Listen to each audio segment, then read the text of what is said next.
Yang mana tengah cari lampu untuk aktiviti outdoor, hiking, memancing dan sebagainya, aku suggestkan untuk dapatkan lampu daripada Black Dog ni. Dia punya bateri tahan lama sampai 65 jam, memang padu. Dan untuk lampu ni dia ada banyak features, antaranya yang pertama, cara nak onkan dia dekat button bawah ni, kita onkan dia, tekan lama-lama, so lampu RGB akan menyala dekat bahagian atas tu. Nak onkan lampu atas ni, just tekan dekat sini.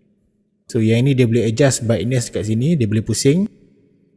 Kita nak brightness yang macam mana. So yang ini dia ada lampu putih, ada lampu kuning, kuning dan putih, dan juga lampu SOS. Selain itu juga kalau kita double klik dekat sini, dia akan ada lampu UV. Nampak tak?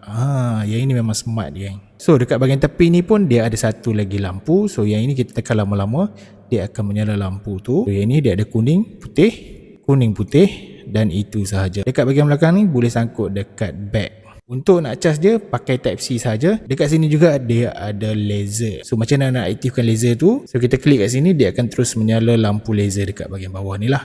Dekat atas ni adalah battery indicator. Kalau kita tak nak RGB yang macam ni, kita tekan sekali, dia akan bertukar macam tu.